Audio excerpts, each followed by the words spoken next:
everybody, it's Romania Black, and we're on episode 43 of Monster, and yeah, I think it's a pretty general consensus that everybody loves Grimmer. I'm starting to see the comments on YouTube and Patreon. Everybody's like, yeah, Grimmer's pretty great. And I'm like, yeah, he is amazing. I love him as a character. I love how mysterious he is. And the thing about it is, we'll talk about a little bit about Johan in these comments here when I get into them in a second. But Grimmer is kind of like, I said he was anti-Lunge, but there's also kind of like this anti-Johanism about him, where he seems like he's very likable. And he's very, like, he's not like the handsome Luciferian beauty that Johan is, but he's a very handsome guy. He's attractive, and his personality is attractive. But he's so aloof and mysterious, kind of like Johan, that you find yourself drawn to him. But whereas Johan has this coldness to him, Grimmer has this warmth, despite his name. And you just can't help it, like, you can't help but being entranced by him, even though you know that and that's the thing, too. Johan, the mysteriousness of him tries to make it to where you're not certain whether he's done bad things or not, even though we as the audience know, and we'll talk about that in a minute. But with Grimmer, you know he's done some bad things in the past. It's very apparent. But there's just a warmth to him that kind of draws you in, and you just can't help it, right? It's interesting, and that kind of leads me to the comments with these last few episodes. Someone on YouTube, I think it might have been Santiago, noted how the mangaka, I hadn't really thought about this, but the mangaka draws everyone's smile differently in this series, and that's so freaking cool. It is. I went back and looked at some of the manga panels from previous volumes that I've got, and yeah, everybody's smile is different. And there's a lot of people talking about how Grimmer's smile, it's very uncomfortable because you know he's faking it. There's like a lot with his smile that is fake, and that you know he's putting on a show, and you're just kind of like, what do I do with this, right? It's very, very intriguing. But Santiago also knows that Grimmer is very much, he's our second journalist character that's become a major extra character. Mahler was the first one. And I was just like, of course, Tenma has a type. He was such good friends with Mahler in the very beginning, and then he died, and Tenma grieved and mourned his death, and now we have Grimmer. I'm like, I don't want Grimmer to die a death like Mahler, though. I would love Grimmer to be like a mainstay character, but with this series, you just can't know. You just don't know. But I'm so nervous. I've told everybody in the comments, I'm so nervous about Grimmer because I love his character so much, and I'm infatuated and obsessed, and I don't want him to die, and I feel like he's going to die by the end of this series, and it's going to be horrifically sad, and I'm going to be really depressed about it. But yeah, I was nearly shipping Tenma with Mahler back when it was happening at the beginning of the series, and I've been nearly shipping him with Grimmer, and then they part ways. I'm like, maybe that's better. Maybe the show's like, well, we can't let you ship them, otherwise he has to die. And I'm like, then fine, separate them. Sacha notes how it always feels like Grimmer's been here the whole time. Yeah, in just a few episodes, it feels like Grimmer's always been part of the cast. And like, he's not just shown up at the halfway point. That's how much presence he has, is just, he feels like he's always been here. It's kind of crazy. And then H-Banana7 had some really good comments. One saying, I love this analogy of saying that Grimmer is like a calm river with a swift undercurrent. Like, you think it looks calm on the surface, he looks this one way, and then underneath is like it just gets ya. Snags ya, especially with the Magnificent Steiner bit from last episode, which is like, he killed those other two guys. And I want to talk about that. But real quick, before we talk about that, Akihabara is a mecha now, according to H-Banana7, for the otaku, but back in the 80s, it was a shopping district for those who wanted to build their own computers, stereos, technologies. A different type of geek is how H-Banana said it. But I was also thinking about it as, well, Grimmer, if they were a spy, then back in Japan, if they were in Akihabara looking for computer parts and technologies, he could have been getting equipment for surveillance or for spy gear. He could have been getting equipment for the government and doing like black market deals and things like that, right? So it's kind of like a little underhanded way of saying like, oh, I was just in Akihabara getting some robots for my kids, when the reality is he's probably getting spy gear and getting like black market goods for the government. Who knows? Who knows? He says he's a spy. He says a lot of things, and it's hard to know what is true and what is not true. But yeah, and then Tenma's having this existential crisis, according to H-Banana7, after committing his first big sin. And the interesting thing is, now that we know a little bit more about Grimmer, that line at the very end of episode 40, when he was telling Tenma, he's like, hey, he's like, look, everybody commits sins, but it's just a matter of moving forward and doing what you have to do. So he's telling, at the time he was telling Tenma, like, hey, even though you may have killed Roberto, you can still be a doctor and do what you were born to do. Everyone commits sins. It's fine. And so here's the thing about it. Because somebody in the same video was talking about, Johan's not such a bad guy. And I was like, if you're a Johan stan, this may not be the channel for you, because I do have a lot of problems with Johan. And it's not necessarily, I keep going back to the fact of him killing Junkers, because the murders that we've seen so far by Tenma and by Grimmer have been in self-defense. They were murders where they were literally about to be killed, so they had to do something. And you can argue that they still murdered, it's still the same. True, self-defense or not. But Johan didn't have to kill Junkers. He just did, and he shot him repetitively, whatever. But it's also the fact of just the way that they have spread certain ideologies and the things. For me, the thing that gets me about Johan is his complicitness in violence. Tenma doesn't want to hurt anybody. He feels like he needs to kill Johan to stop the cycle, even though we as the audience know that's not really what's going to happen, but okay. And Grimmer, we don't know enough about Grimmer to really know, but Grimmer seems to have come to terms with the fact that he's committed sins, but he still is on the mission. Now, is it for revenge? What is it? We don't know yet. But my thing about Johan is he is complicit in sitting there watching people kill each other at Kinderheim. He is complicit in Roberto being a murderer and saying nothing about it. He is complicit in children getting on rooftops playing chicken and then diving to their deaths, and never tells the kids, oh, you shouldn't do that. He encourages it. He's very complicit in the violence that he incites and doesn't make any attempt to tell people, hey, maybe you shouldn't do that, or say, oh, I don't mean that. He doesn't do any of that. And so that's my big problem with Johan, is that he just says, oh, well, it's just whatever. And I'm like, but you could say something. When people are doing things in your name and doing things and citing you as the source, if you know you're not the source and they shouldn't be doing it, you should say something. But his silence is being complacent. And that's my problem with Johan, is like, if he's really a good person and you don't believe that people should be this way, then maybe you should say something. But he doesn't. And so that's the big difference for me. And again, my thoughts may change about Johan as we go. But for me at this point, we've established many characters have used violence in this series, but their ideologies about violence, their methods in which things have happened, the circumstance, they're very different between Tenma and Grimmer and Johan. So there is a difference to me for that. But if you're a Johan stan, cool. Good for you. Just don't tell me I'm wrong. Because there were some people in the comments being like, you're wrong about Johan. And I'm like, well, I'm only halfway through the series. So let me think my things about Johan. And then by the end of the series, we can talk, right? But those are my comments. I'm really excited that we're still hopefully focusing on Grimmer. And now we have the potentially the mom of Johan and Nina involved. I think it's the mom. I think she's involved. Everybody's looking for her. And we're in Prague, so who else could it be? If it was a red herring and she ends up not being the mom, it'd be funny. But I don't think that's the case. I think she's the mom. And we're gonna, hopefully Grimmer and her can, I don't know how I feel about it. On the one hand, I want her and Grimmer to meet and work together. I want him to listen to the tape and see about Johan. But on the other hand, the more people tend to find out about Johan, the more likely they are to die. That's the thing. Carl's been blissfully ignorant, so he may make it out of this alive, and same with Lottie, but the more people tend to know about Johan, the more in danger they are. So what do we do with that? But it was storming all morning, and now it's cooled off and the rain has stopped. So I was like, it seems like a good time to watch Monster. So real quick, I want to give a special shout out over to our Patreons over on the philanthropy tier. They are so amazing and wonderful, and they support me each month, and I am so eternally grateful for everything that they do. I absolutely am in awe. My computer's like, update time.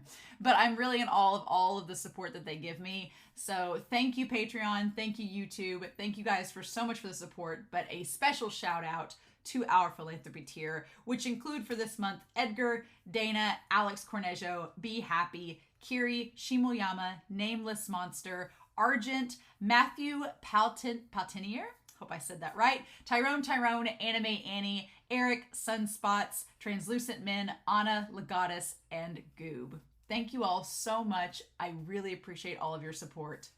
All of my love. So yeah, I'm ready to start this episode, and hopefully we get some fun times with Grimmer. I'm not ready to leave Grimmer yet. Tenma is having an existential crisis. He needs to work through some things, and so while he's doing that, let's just focus on Grimmer. But we're going to start this episode here in 3, 2, 1, and let's see what we get, y'all.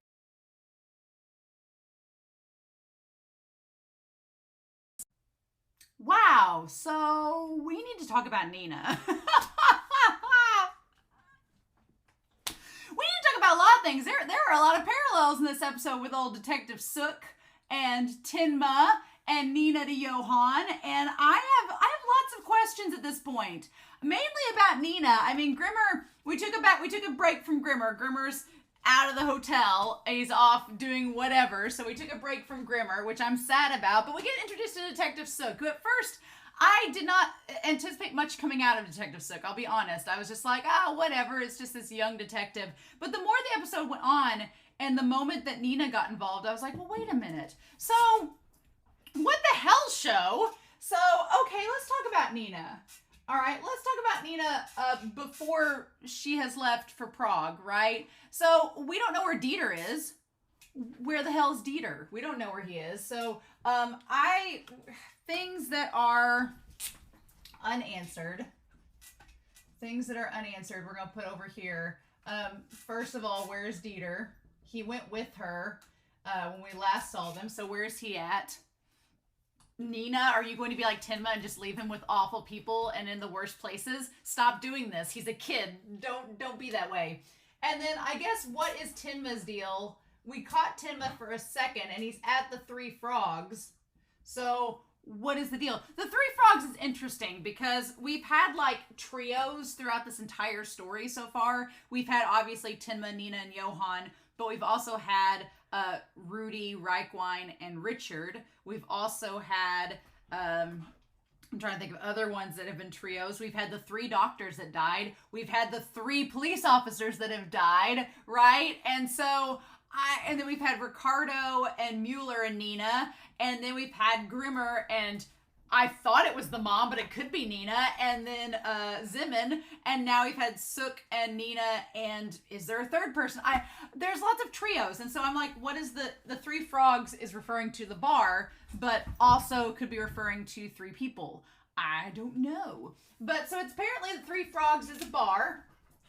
It's a bar there in the city. Just so happens to be where Suk is. Imagine that. And so, but yeah, what is the significance of the bridge and the bar? What is the point of them? Is a meetup spot? This episode is definitely a setup episode, and it's so frustrating because it gives us a hint that Tenma is in the city and he's at the bar, but I'm like, has he met up with Nina? Does he even know she's there?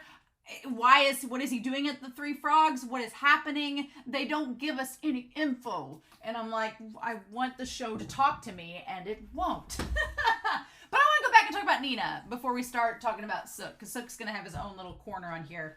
So Nina, back at the train station. I guess we should go back and start there. At the train station, she reads the book with Lottie. She reads the book with Lottie. Okay. And Lottie, if we remember right, Lottie is the one that asks who she is. She says, "Who are you?" She's like, "Are you Nina or someone else?"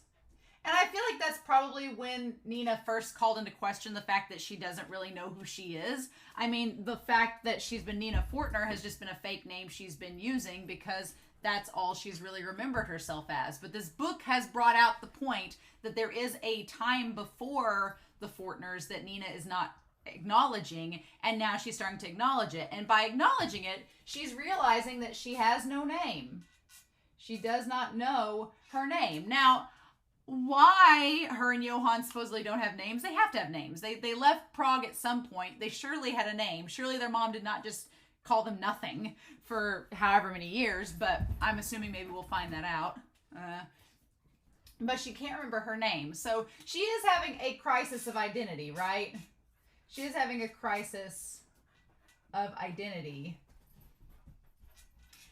But the thing about it is that much like the monsters in the book, Johan wants a name. He seems like he wants a name, but he doesn't like everything that comes with getting the name, right? That seems to be a thing. Whereas Nina just doesn't seem to really care whether she has a name or not. And that kind of ties with the monster in the West, that it didn't have a name and it didn't care. So that's fascinating to me. Like, she's having a crisis of identity, but she's also kind of okay with it. She's like, I don't need a name to survive.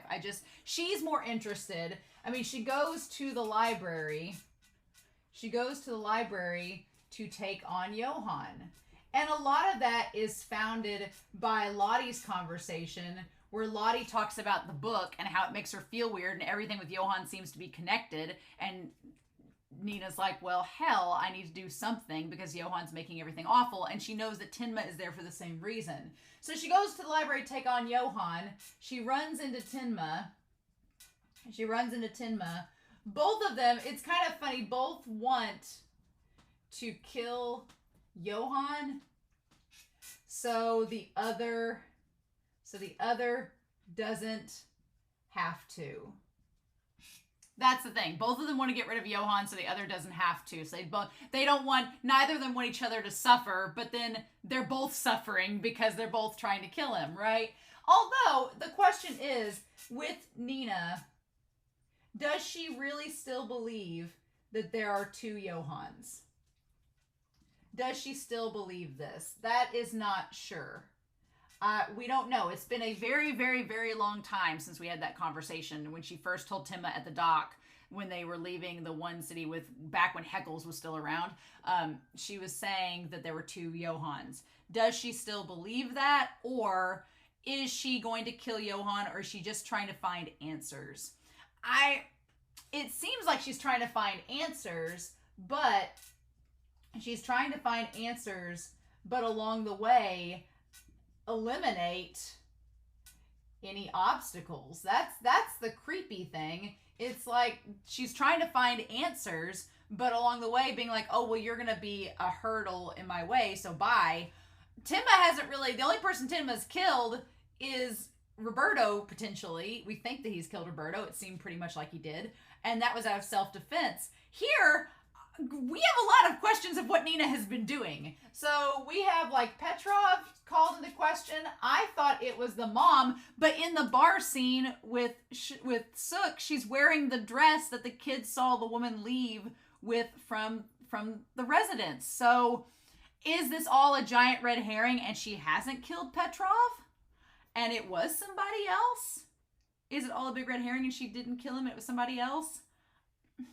Because I say that because Zeman noticed the woman. Zeman noticed the woman at Petrov's. So Zeman was on to Nina potentially being there if that was it. Now, did Nina kill Petrov? We don't know. The show has not given us confirmation yet.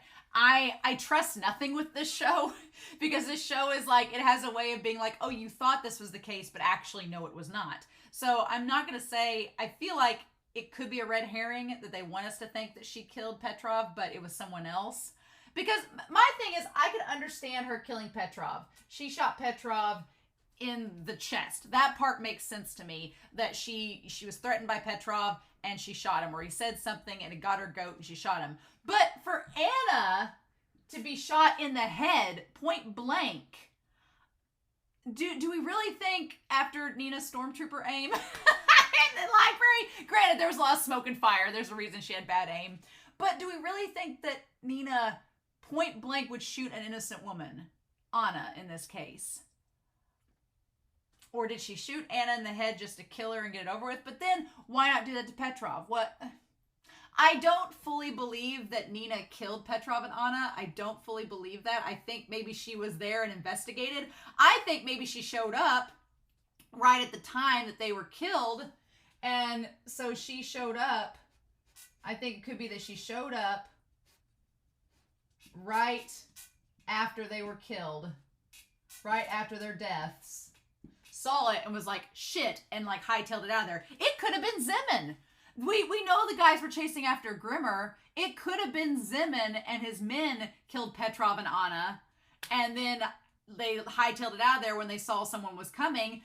Nina came in, saw the deaths, was like, shit, and then saw somebody was coming that was Grimmer, got out of there before Grimmer could come up, and then that's the situation. Because I just can't see Nina killing Anna. I can't. If she has, I'm going to be like, wow, Nina, you really just decided that we're just going to go balls to the walls and kill everybody. Okay. So maybe that was the case. Now, granted, when she was with Mueller, she did shoot that guy, but it was out of self-defense, right?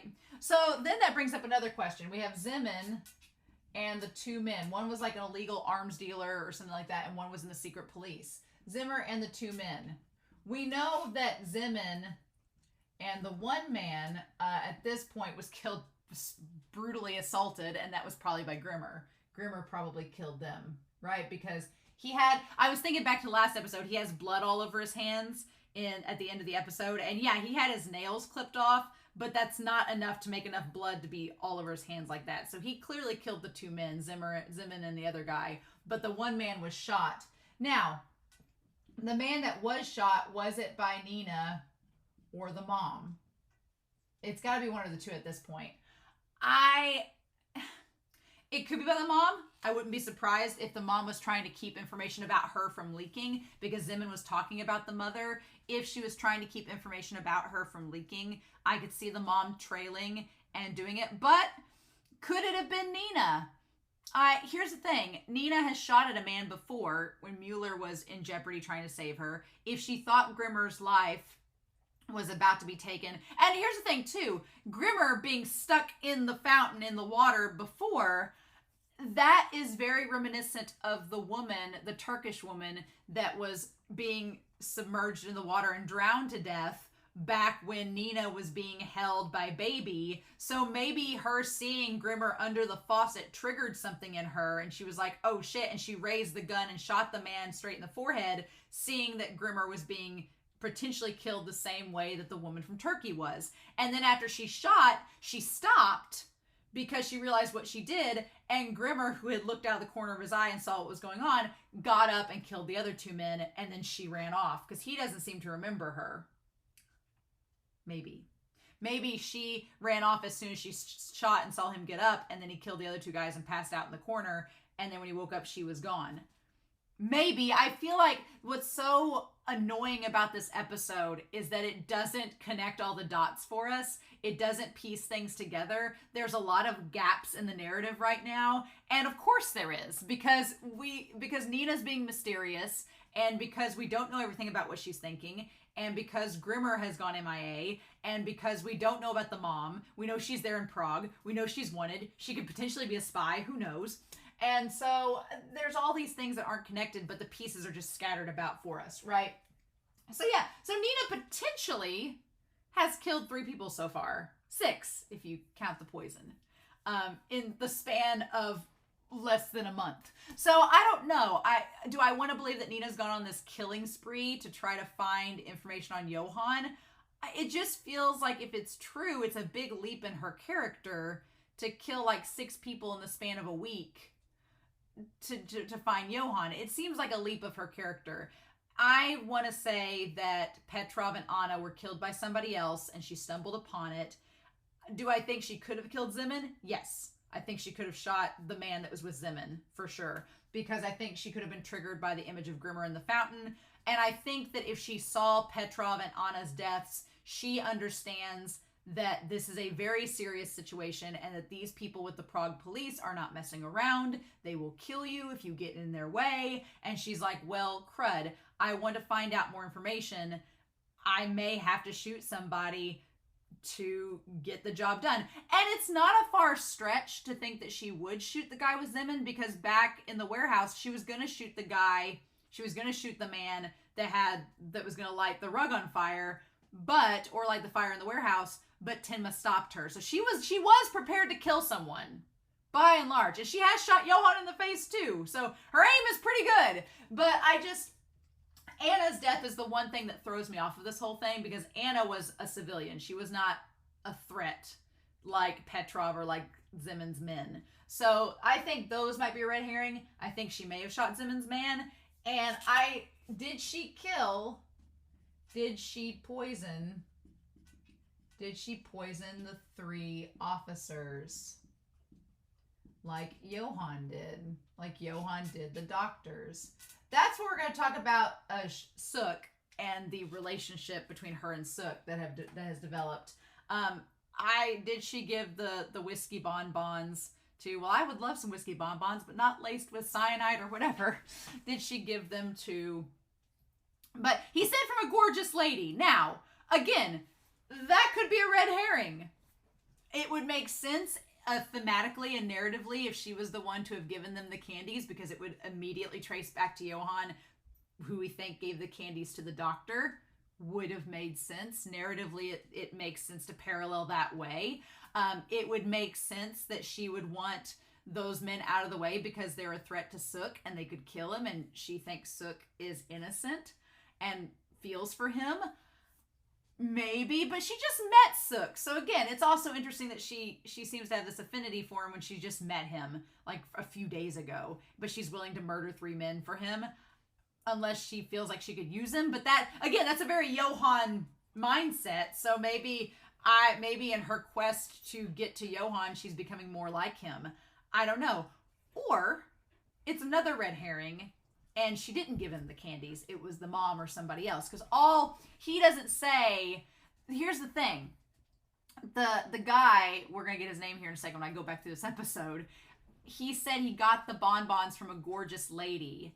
Now, we've known that 1, he's a womanizer and he has his way with ladies all the time. So it could have been a number of women, right? And 2, I feel like if it was Nina, he would have said so. Like, he would have been like, oh, the lady at the bar gave me these whiskey bonbons. Or that girl that Suk thinks that he's going to have his way with, she gave me the whiskey bonbons. You think he would have brought her up and been like, well, she may have turned me down, but she gave me these whiskey bonbons. You think he would have mentioned her, that it was her that gave him the candies. But instead he just says a gorgeous lady. And we as the audience are inclined to believe that it's Nina because it just makes sense with what's going on in the timeline. But it could be a red herring. It could be somebody else. It could be the mom. It could be any number of people, and it just be coincidence. The fact the episode doesn't give us confirmation is to make us question everything. Like, is Nina this stone cold killer now that she's on the manhunt for Johan to get to him before Tenma? Don't know.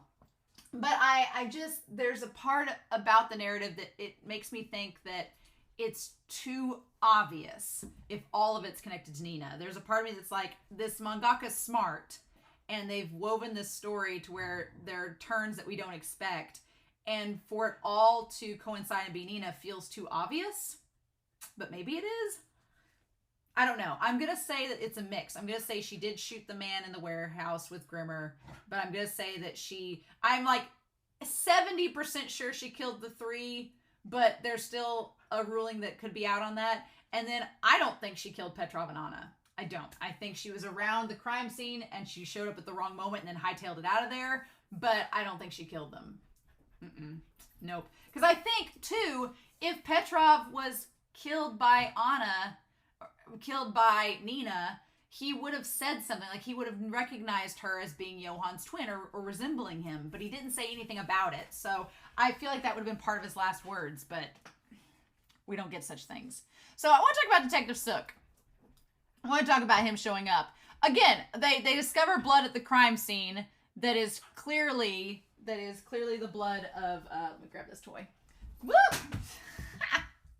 That is clearly the blood of Grimmer, but they don't know a way to identify it because Grimmer's not a civilian there. They probably don't have any records or hospital notices with that blood on file to compare things with. I don't know how blood forensics works. I just know here in the US you don't find out your blood type unless you're having surgery. So that's all I know. So let's talk about Suk.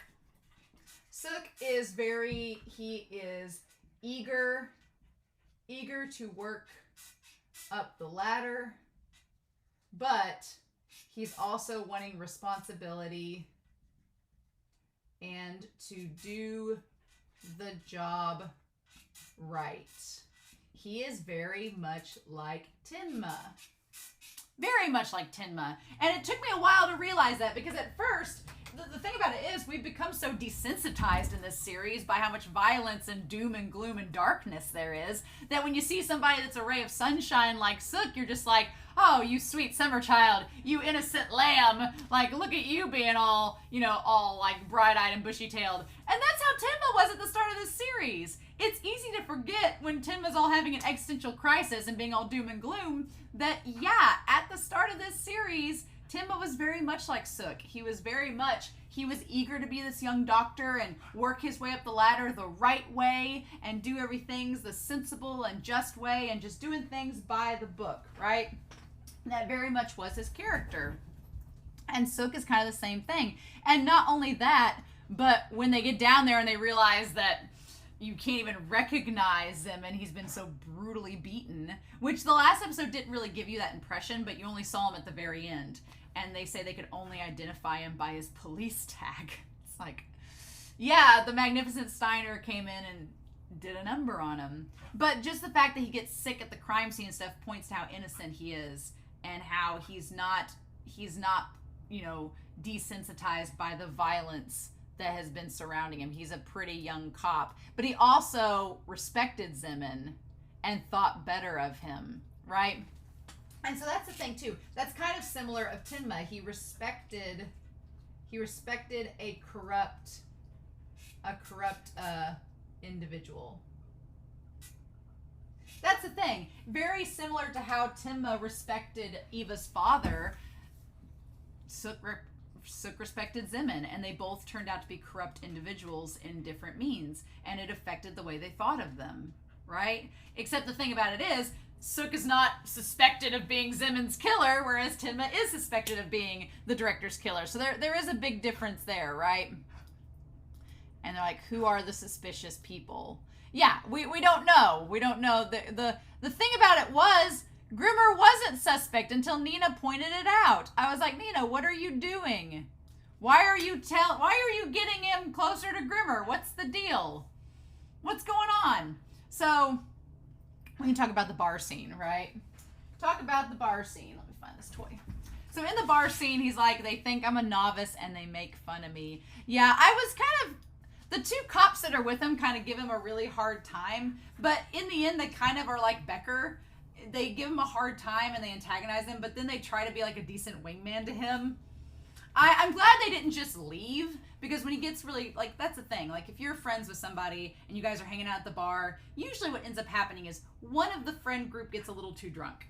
Tends to happen. It doesn't always happen, but sometimes when you go out partying with your friends, one of the people in your group tends to get they tend to overdo it. And so, as a good friend, you stick around, get them some water, sober them up, and help take care of them. And for a second, I thought that these guys weren't going to do that. And I was like, don't be a bunch of dicks. But luckily, that's not the case. Luckily, they end up helping, and they stay with the guy. And Suk is just really shook up about how well Zeman supposedly treated him. And the thing about it is, very similar to Becker, the two other cops, they kind of just look at him incredulously like, really? You thought Zeman was treating you well? You thought he was this respectable guy? Okay. Like, they just kind of like, it's very understated and subtle, but you get the impression that the two guys are like, Zeman wasn't that great of a guy. You just have rose-colored glasses on, and maybe he treated you special because you're kind of innocent. It just gave off that impression. But Zeman is very, very in admiration, or rather, Suk is in admiration of Zeman, and he wants to avenge him. And the two cops are like, okay, have fun with that. So yeah, he's like, I respected him from the bottom of my heart. And he's like, I have to find the killer and I'll do it. And they're like, yeah, we got to go to work early. Let's go. And he's like, oh, come on. He's like, you're working in your safe little jobs. I'm fighting for justice. So we don't know what different divisions these three are in, but he's saying that he's fighting for justice. He's not just doing this for a comfortable job. And that's when he sees Nina. He's like, I can't take it. It was all for nothing. Saying that Zeman died for nothing. Well, maybe not. So that's when he notices Nina. Now, do I think that Nina showed up at this bar purposefully? Yes. I think that she was following Suk to try to see what was going on with the investigation. I think Nina was following Suk to get an insight into how much he knew. I think she wanted to know. I think she was just like, how much do you know about the situation going on? And what do you know? What does the police know? What do I need to prep for? I think that's what she was trying to find out. I think she was trying to see, like, how much did the police know? And she realized that Suk, maybe she got intuition that Suk was an innocent guy. And she's like, he seems like somebody I can pry information from without much trouble. And so that's kind of why she's been, like, scouting him out. And the thing about it is, we don't know if Nina and Tenma have met up. We don't know if they're planning things in Prague. We don't know if she's met up with Grimmer since now. Like, there's been a few days pass. She clearly, if she was there in the warehouse with Grimmer, she saw him. Grimmer's left the hotel. We don't know if they've met up already. We don't know if they've reconnected. This episode felt so jarring because it felt like there were pieces of the narrative missing and that we don't know about yet. And that's maybe a little rare for the series. So I was like, wait, what don't we know? What are you not telling us, show? What are we missing? It felt like we're missing parts of the story. And I'm sure that's by design. And he says, that girl was at the supermarket. I saw her twice while I was on night duty. And so then she's like, now she's here. And they're like, oh, you don't have a chance with her. And then she's like, and to be fair, Suk is really cute. He is. This show has an affinity for blondes. We got Grimmer, we got Johan, we got Suk. He is a cute guy, and he's very innocent. And Nina, we've seen her in the bar play with the idea of her. Nina knows she's pretty, and she knows she can use that to her advantage. So we've seen her kind of use that before with Baby. And he's like, oh, well, I recognize you. And he just comes up to talk to her. He's like, I'm Jan Suk. I'm not a stalker or anything. I'm like, you can tell he's kind of drunk because he's like, I'm not a stalker. And it's like, well, it's usually not what you lead off with. And then the two guys, he's like, don't get scared because I'm a detective. And I like the friends are like, this is a waste of time, but we should help him. Let's give him a hand. So I'm like, I can't hate the two guys too much because they didn't just leave him. They were like, let's help the guy out and then we'll go. Like, it seems like it could have been a lot worse. They could have just left him. And they asked him to talk for a bit. His boss had an incident and he's been sobbing like a baby. And he's like, I wasn't crying. It's funny. So then he gets another drink, which is a choice, and sits there and talks to Nina. And she has, I don't know, she has like a, is it Cosmo that she has? Like a lemon drop. It's like lemon with blue. And he says, I like the drinks together almost look like the primary colors. There aren't people as good as him. I wanted to be like Inspector Zeman. He says, that's why I won't let the killer get away. This animation does something really weird. Like, I've noticed the way that Monster animates, there's a really fluid motion between people. You don't see it a lot. I've seen it maybe in Death Note. Maybe it was something that was in the early 2000s that people were doing with animation. But it works really well for Monster. I don't know how else to describe it. Just the way that the camera pans is so fluid, it's almost unnatural. It's weird. He says, it almost makes it look 3D, I guess is the best way to describe it. I'll catch him for sure, the killer. And he says, sorry, I've been talking about myself. And she says, no, do your best and catch the criminal for the inspector's sake. Like, she cheers him on. She's like, oh yeah, go catch that criminal. Go do that. And he's like, sure. And then he says, I haven't talked about myself, but I haven't heard anything about you. And so he asks her name, and she says that I don't know my name. And it felt like a Prince Eric moment from The Little Mermaid where he's like, I'll guess your name. Is it Rebecca? And she's just like, no, I really have no name. I'm curious why she does this. Why she doesn't just make up a name. Because I thought she was going to say Anna. But she really says she doesn't have a name. I found that fascinating that she chose to go that route. He says, I can tell who you are. And she says, all I know about myself is Sea Dock Bridge and 3 frogs. But what does that mean? Like, we found the bridge and we found the bar, but what does that mean? Show. Why aren't you giving us information? What is the context? We now know that it's a place, but what happens at the place? And then he leaves. Now, she said that, so if she's been following him, did she want him to find the 3 frogs and lead her there? But Tenma finds it, so again, it feels like there's parts of the narrative missing that we're going to get back to at some point, right? And then my one thing with Suk is that he is daydreaming about Nina and the whole time, and I'm like, dude, you were just lamenting the death of your respected officer Zeman, and now you've like completely forgot about him. Which isn't true, but it's just funny that he was so on board about being like gung-ho about this case, and then he's daydreaming about Nina like 10 hours later. It's funny. So they say that they found a man walking around the vicinity, a tall and thin man with luggage. I was like, Grimmer, you need to ditch the luggage bag, please. You need to leave the luggage bag, because it's very obvious who you are with it. Now, we come back to Nina, who has she has like a green sweater and a blue coat on, which is like the reversal of what Tenma's wearing later, where Tenma has the green coat and the blue shirt. What is this? What is this business? So time has passed, like at least a day has passed, and she says, did you find the criminal you told me about? And he was like, oh no, it's pathetic. And then he says, while I'm doing this, a criminal is wandering the streets. He says, the other day, Inspector Zimmerman was burning the midnight oil on a murder case of his own. And she's like, what kind of case was it? She's like, a case for an old man who ran an unlicensed nursery home, and the woman who helped run it were killed. He was interviewing the first person at the crime scene the very next morning. And he says, who was he? And then he says, who was the first person at the scene? So I wonder if she thinks that Grimmer did it. I wonder if she thinks that Grimmer killed Petrov. Maybe that was it. Maybe she thinks Grimmer killed Petrov. That's the problem.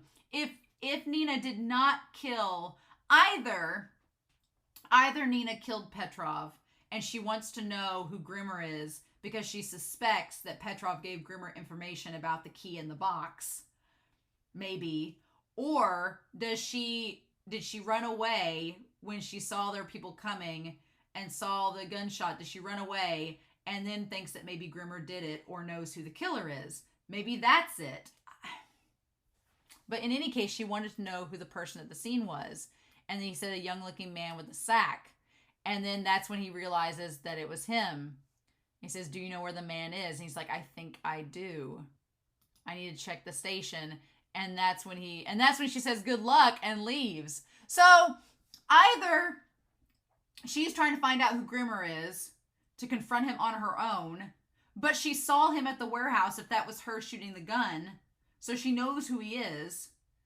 Or she's trying to get Suk to find out who he is because she believes that Suk needs to meet him to maybe get information about the safe and the lockbox. Maybe she thinks Grimmer will tell him if they think that he's like a good person that could know that information. Well, and here's the thing too. Maybe that is the case. Maybe Grimmer and Nina have spoken or Nina knows about Grimmer having the information about the lockbox, because otherwise, if Nina did kill the three men that were the detectives, they were the ones that would have benefited finding the lockbox, because Zeman, who was the other person, is now dead. So if Suk is a kind-hearted and trustworthy person, which would connect, because at the very end of this episode, she's kind of manipulating him, and he's like, the only person I can trust is you. If she's trying to get him to get the lockbox and safe information, she's trying to use him to get the information about Johan. Okay, maybe. My dogs have gone crazy today. Maybe that's it. Because he goes back and he talks about the three frogs and everything and finds the place. And that's where Tenma shows up with the blue and the green. It's the reversal of Nina. It's the reversal of the clothes of Nina. And his coat has like a cinch in it. Is that where the gun is that he has? Like, what's going on? Or is it just the way the coat's cut? I don't know. Tenma's like shaved his hair and everything. What is happening? So he said he checked out 2 days ago in the morning. Okay. And Suk believes that Grimmer's the one that killed Zeman. So then we have this other detective show up. What's his name? He says it is Patera. So we have Patera shows up. And Patera, I had bad vibes about him right from the get-go. And he's trying to figure out. And the fact that he told Suk about Zeman being involved in this secret investigation. I felt like this entire conversation Patera had with Suk was to test his trustworthiness. Like, how trustworthy are you? Can I give you this information and you not blab? or are you going to blab and we're going to take you out? That seemed like the test, right? Because he tells about this secret investigation he was doing, trying to find people in the secret police, which is a spin on everything, because then it makes it seem like, well, why was Zeman involved with these two guys in secret police? The police force can then say, oh, well, it was a special investigation and Zeman was working with them to try to expose them and just got caught up in everything. Like, it's a way to spin it to where Zeman doesn't come out looking as corrupt, right? And so I feel like he was telling Suk this to not only test him, but to give him an alibi for why Zeman was this. Because Suk, even though he is a sweet summer child, seems pretty reliable. Which, we'll talk about the whole, like, putting in charge of Zeman's things later. But when he gets to the elevator, I feel like Patera was also talking about Grimmer. He was talking about Grimmer possibly showing up again. And then also was asking him about the girl. So I feel like Patera and them were trying to find out about Nina, thinking she might be suspect in all of this, which could be another reason why Nina was like, you guys have got to go. I can't be caught by you. Johan is a bigger priority. But also, they were putting him on the lookout to get rid of him. They were going to put Suk on the lookout so that he was going to be out of sight, out of mind, right? They were just trying to get him out of the picture while they did their own thing. So yeah, and then the girl at the bar. I'm like, Patera, that was my big red flag with Patera, that he wasn't a good person, was that if you ask somebody if they're dating somebody and you clearly see from the nonverbals that he likes this girl, and then you go to the bar and try to pick her up, I'm like, bad bro code, no, not cool. And it's like, what are you doing? What are you doing? It was an instant red flag, and I was like, there's a reason you can't trust him, right? And then he shows up, and he's like, I'm his senior at work, Patera. And she's just like, and she just really ignores him. She's like, I want nothing to do with you. He's on a stakeout, so he can't come. So yeah, they put him on the stakeout, so he leave. And they're like, oh, hey, wait. Spending a little time with me won't hurt. And she just looks at him like, no. So, did she give him the candies or not? Like I said, I'm 70% sure she did. But we don't know. Although it is coincidence he shows up the very next day with the bag of candies that he has from Patera. It is coincidence that he shows up with the bag right as they're about to have a meeting. And then offers him the bonbon. Yeah, saying it was a gift. I got a gift. What about you? No, I'm fine. But Maze didn't eat him any sooner than that, right? So then there's the situation with cleaning out Zeman's desk. And what do they say there? We've pretty much cleaned out Inspector Zeman's desk. And everything in it. All that's left are his personal belongings. Organize it and take it to his wife. So I'm like, why would they put Suk in charge of it?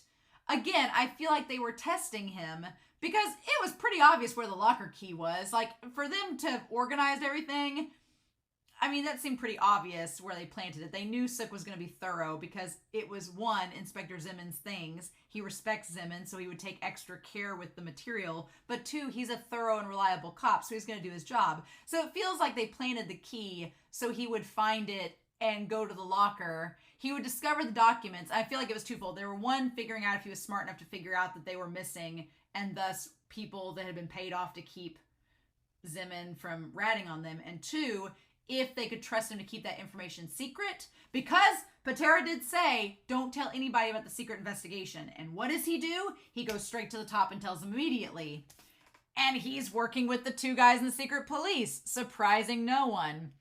Yeah, the corruption with them is the corruption with the cops and stuff is not surprising. I've seen enough anime where the upper echelon are not they're all corrupt. They're not very kosher, so surprising no one. I also think, too, that he kept all those stinky clothes in the locker, Zeman did, so that people wouldn't rummage through it. Because when you open the door and he was like, oh, it smells so bad, it was doing it to keep people out of the locker. Like, you didn't want to sort through it because everything stunk. But also his other clothes were hanging up there. So that means his other clothes stunk, too, like on a daily basis? Gross. And then he said that Patera and Janacek aren't there. And then he finds the money. Like, it all seemed very conveniently stashed to tempt Suk to tell the higher ups about it and to see if he was going to keep it a secret or if they needed to off him. And then he tells the higher ups, and surprising no one, they're all working together. And so I want to go back to that scene where Suk realizes that the man that he admired so much was corrupt. Again, the big difference with him and Tenma is that Tenma, found out about the corrupt doctor, and then he died. Here, the inspector dies, and then Suk finds out that he's corrupt. That's the big difference. And so they say that we haven't tied up the matter. They're like, we should have known. I'm going to go back to that. It was a mistake to underestimate a greenhorn like Suk. So I'm like, yeah, he's a greenhorn, but you clearly should have sought him out to be more reliable. So what do they say here? Like, Patera says that about the greenhorn, and then Janacek says, we haven't tidied up the matter of Zeman's killer, and now we have a bigger problem. They're like, so we haven't even found Grimmer yet, who they think is the killer. They don't even suspect Nina or the mom. And now we have a problem of Suk knowing too much. And so then what do they say? They say from there, at this point, we go for the money just like Zeman did. So that's interesting. So they didn't pay off Zeman. They didn't pay him off. So that's interesting to know. They did not pay off Zeman. We assume, that is the question. Zeman said he was trying to find out this information about Johan for an organization. So who paid off Zeman? Who paid off Zeman? That is a big question. Who is the one paying money for him? We don't know. Interesting. He says, should we go for the money like Zeman did? And he says, if that doesn't work out, we have one option left. At any rate, we want to avoid problems that may come from me knowing your past works. Oh, okay. So the chief is like, we need to avoid any problems like me knowing about your past history. So how are we going to cover this up? How are we going to cover this up? So what are we going to do? And then they're like, I hope we can keep this all under wraps. And he's like, I want a drink. And then he's like, well, I have some whiskey bonbons if you'd like. And he's like, don't say that. He said, I got them from that extraordinary beauty. Okay, so it was Nina that gave them to her. It was Nina that gave them the bonbons. Oh. Okay, so she did poison them. Just like Johan poisoned the doctors. So here's the thing. With Johan, we had him seeing that Tenma was in danger. And Tenma, for Johan, was kind of his savior, right? He literally saved him. And so he killed the doctors. Now, not only that, but the doctors were a threat to Johan. So let's not forget that. The doctors were exploiting Johan and using him for corrupt means. So there is a connection there. But then we have Nina, who views Suk, and not only Suk, she sees Suk that was in danger, right? And he views her as a savior, interestingly enough. And then she killed the detectives that were a literal threat to her in trying to find more information. So yeah, we have both two groups of people that were threats to the twins, that were also a threat to the people that they either hold as a savior or views them as a savior, and thus they killed them off. I guess part of me is surprised that Nina would go to those lengths to do this, because she seemed very non-confrontational up until the fire. But at this point, her and Tenma have both seemed non-confrontational. But at this point, I wonder if the killing thing if it was the trigger for both of them. If for Tenma, it was Roberto, and if for Nina, it was the other guy. It was the guy with Zeman. If once each of them killed those men, it was just like, well, all holds are off, no holds bar now. We've killed someone, so what's a couple more? I feel like maybe that's the case. Or maybe for both of them, the desire to stop Johan and the desire to learn more about Johann and then stop him is so strong that they're willing to go to these lengths. It's like Schubert said, you need to become a monster to kill a monster. According to him, you need to become a monster to kill a monster. Now, is the jury still out on all that? I don't know. But I don't know. I feel bad for Dieter, because Dieter probably thinks highly of both Nina and Tenma, and if he knows they both are killers, what will that do to him? But then he ends up killing him. So then we go back to the bar, and he says, like, what's wrong? You look really depressed. And he says, oh, well, and she's looking at him, and she looks very, like, demure. He says, I can't trust anyone anymore. And she says, why? And he says, you can talk to me. It's a very Johann strategy. Like, the moment she says, why? You can talk to me if you want to. It's a very Johann strategy. It just feels like something Johann would do, right? You can talk to me. And he says, I believed in Zeman. And I thought that he would never do such a thing. And then she's like, what happened? And he doesn't seem like he wants to tell her. He's like, I believed him. Like, he doesn't want to tell what's going on. And then we cut back to all of them being dead. I love the spooky angle. And he says, the only thing that brings peace to my heart right now is you. As, like, all three of them are dead, right? Mm-hmm. Mm-hmm. They're all just scattered across the floor. Yep.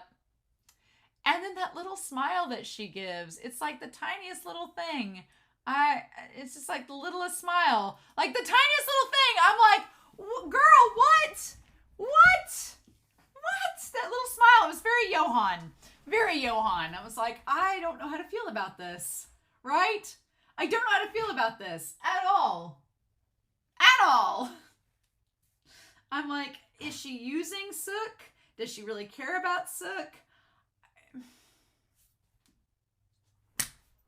I don't know. All I do know, other than my dogs are being ridiculous today, so I apologize.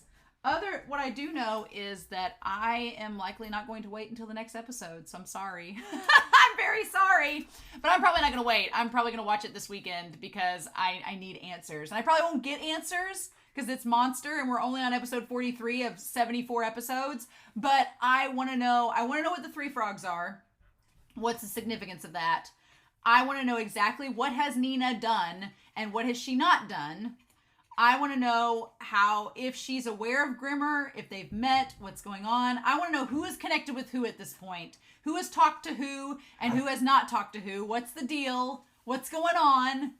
And I want answers. And if it's going by our show's track record, I'm probably not going to get any next episode, but I won't know till I watch. So, I hope you all enjoyed this reaction discussion. I am curious to know your thoughts down below, but please no spoilers. I'm so glad I have moderators now. Please no spoilers, hints, or clues. Otherwise, I'll just heart your comment and move on. Otherwise, if they tell me, they've been nice telling me, be like, okay, you can read everybody's comments except so-and-so's. And I'm like, okay, cool. So, just be wary of that. But hopefully, I'm excited to read y'all's comments. But in the meantime, I hope y'all have a wonderful week. Please stay safe, take care, and yeah, I'll be back next week to talk about the next episode 44 of Monster. Bye.